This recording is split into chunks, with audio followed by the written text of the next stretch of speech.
Hi friends, welcome to back my channel story in Hindi. वह मरा क्यों?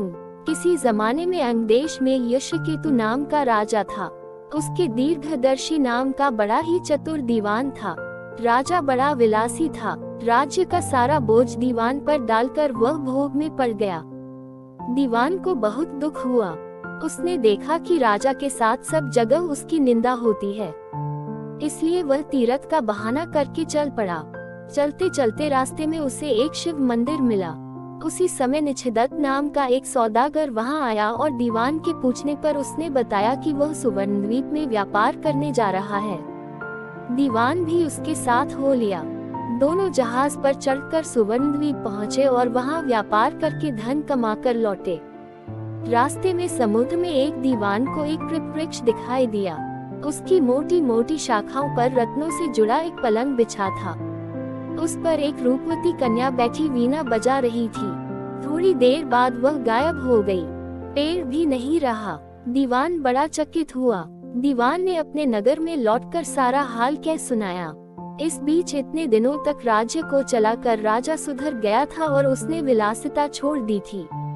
दीवान की कहानी सुनकर राजा उस सुंदरी को पाने के लिए बेचैन हो उठा और राज्य का सारा काम दीवान पर सौंपकर तपस्वी का भेष बनाकर वहीं पहुंचा। पहुंचने पर उसे वही कल्पवृक्ष और वीणा बजाती कन्या दिखाई दी। उसने राजा से पूछा, तुम कौन हो?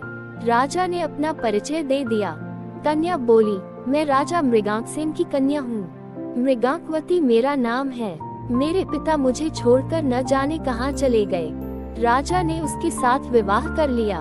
कन्या ने यह शर्त रखी कि वह हर महीने के शुक्ल पक्ष और कृष्ण पक्ष की चतुर्दशी और अष्टमी को कहीं जाया करेगी और राजा उसे रोकेगा नहीं। राजा ने यह शर्त मान ली। इसके बाद कृष्ण पक्ष की चतुर्दशी आई तो राजा से पूछकर मृगांकवती वहां से चली। राजा भी चुपचाप पीछे पीछे चल दिया।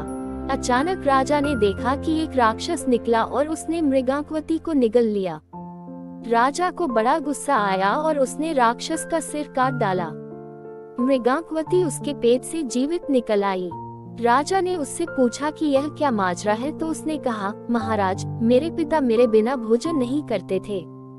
मैं अष्टमी और चतुर्दशी के दिन शिव पूजा यहाँ करने आती थी। एक दिन पूजा में मुझे बहुत देर हो गई। पिता को भूखा रहना पड़ा। देर से जब मैं घर लौटी तो उन्होंने गुस्से में मुझे शाप दे दिया कि अष्टमी और चतुर्दशी के दिन जब मैं पूजन के लिए आया करूंगी तो एक राक्षस मुझे निगल जाया करेगा और मैं उसका पेट चीरकर निकला करूंगी। जब मैंने उनसे शाप छुड़ाने के लिए बहुत अनुनय की तो वह बोले, जब अंगदेश का राजा तेरा पति बनेगा और तुझे राक्षस से निली जाते देखेगा तो वह राक्षस को मार देगा, तब तेरे शाप का अंत होगा। इसके बाद राजा उसे लेकर नगर में आया। दीवान ने यह देखा तो उसका हृदय फट गया और वह मर गया। इतना कहकर बेताल ने पूछा, हे राजन, यह बताओ कि स्वामी की इतनी खुशी के समय दीवान का हृदय फट गया। राजा ने कहा, इसलिए कि उसने सोचा कि राजा फिर स्त्री के चक्कर में पड़ गया और राज्य की दुर्दशा होगी। राजा का इतना कहना था कि बेताल फिर पेड़ पर जा लटका। राजा ने वहां जाकर फिर उसे साथ लिया तो रास्ते में बेताल ने यह कहानी सुनाई।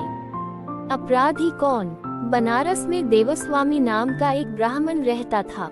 उसके हरिदास नाम का पुत्र था। हरिदास की बड़ी सुंदर पत्नी थी, नाम था लावण्यवती।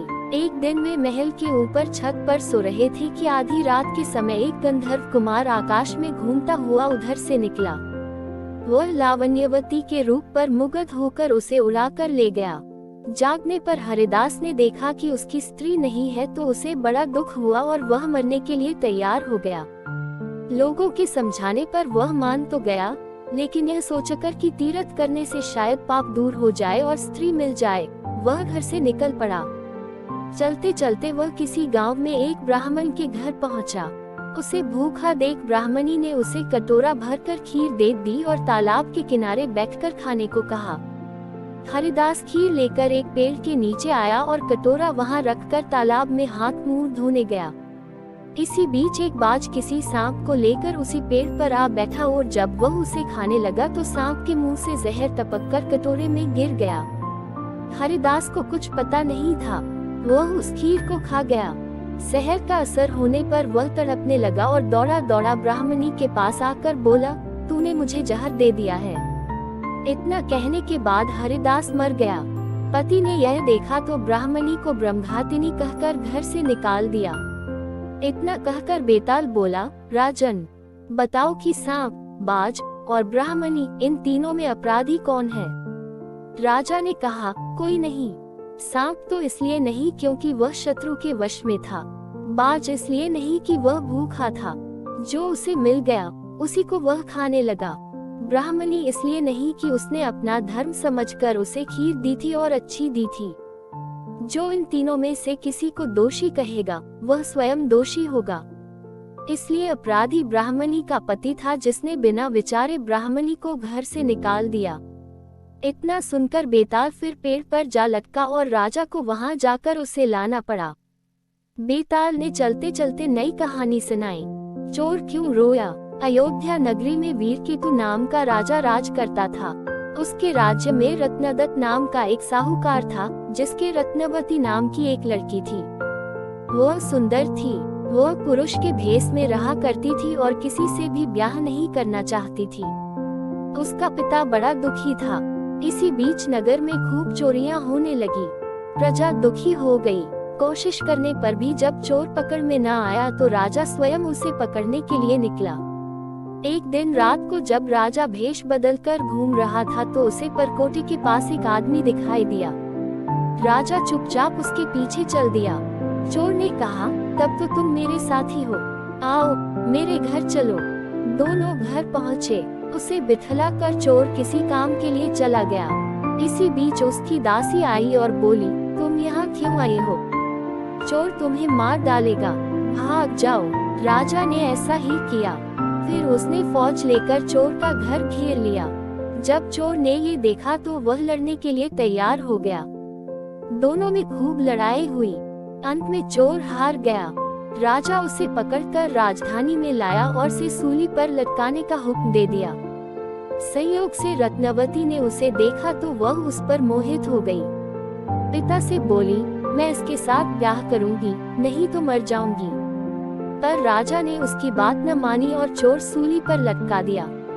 सूली पर लटकने से पहले चोर पहले तो बहुत रोया, फिर खूब हंसा। रत्नवती वहां पहुंच गई और चोर के सिर को लेकर सती होने को चिता में बैठ गई।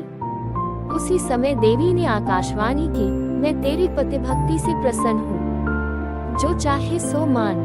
रत्नवती ने कहा, मेरे पिता के कोई पुत्र नहीं है, सो वर दीजिए कि उनसे 100 पुत्र हों। देवी प्रकट होकर बोली, यही होगा, और कुछ मांगो।